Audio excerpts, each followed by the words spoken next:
Oscar Wilde, The Picture of Dorian Gray, Part 92.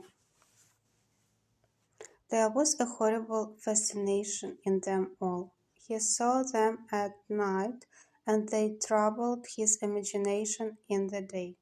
The Renaissance knew of strange manners of poisoning by a helmet and a lighted torch, by an embroidered glove and a jeweled fan, by a gilded pomander and by an amber chain. Dorian Gray had been poisoned by a book. There were moments when he looked on evil simply as a mode through which he could realize his conception of the beautiful. Chapter 12. It was on the 9th of November, the eve of his own 38th birthday, as he often remembered afterwards. He was walking home about 11 o'clock from Lord Henry's, where he had been dining, and was wrapped in heavy furs, as the night was cold and foggy. At the corner of the Grosvenor Square and South Audley Street, a man passed him in the mist, walking very fast and with the collar of his grey ulster turned up. He had a bag in his hand. Dorian recognized him.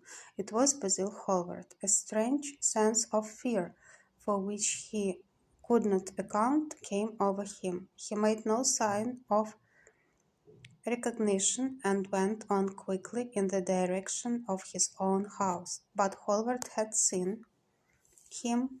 Dorian heard him first, stopping on the pavement and then hurrying after him.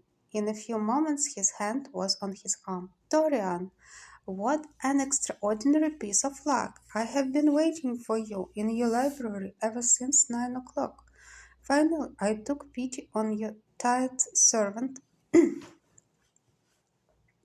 and told him to go to bed as he let me out. I'm off to Paris by the midnight train, and I particularly wanted to see you before I left. I thought it was you, or rather your fur coat, as you passed me, but I was not quite sure. Didn't you recognize me? In this fog, my dear Basil, why, I can't even recognize Grosvenor Square. I believe my house is somewhere about here, but I don't feel at all certain about it. I'm sorry you are going away, as I have not seen you for ages, but I suppose you will be back soon. No, I'm going to be out of England for 6 months. I intend to make a studio in Paris and shut myself up till I have finished a great picture I have in my head. However, it wasn't about myself I wanted to talk. Here we are at your door. Let me come in for a moment. I have something to say to you. I shall be charmed, but won't you miss your train? Said Dorian Gray languidly as he passed up the steps and opened the door with his latchkey. The lamplight struggled out through the fog, and Hallward looked at his watch. I have heaps of time, he answered. The train doesn't go till 12:15, and it is only just 11. In fact, I was on my way to the club to look for you when I met you. You see, I shan't have any delay about luggage, as I have sent on my heavy things. All I have with me is in this bag, and I can easily get to Victoria in 20 minutes. Dorian looked at him and smiled. What a way for a fashionable painter to travel.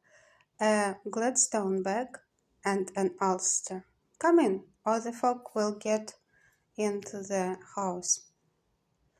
And mind you don't talk about anything serious. Nothing is serious nowadays, at least nothing should be. Hallward shook his head as he entered and followed Dorian into the library.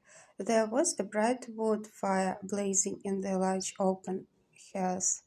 The lamps were lit, and an open Dutch silver spirit case stood with some siphons of soda water and large cut glass tumbles on a little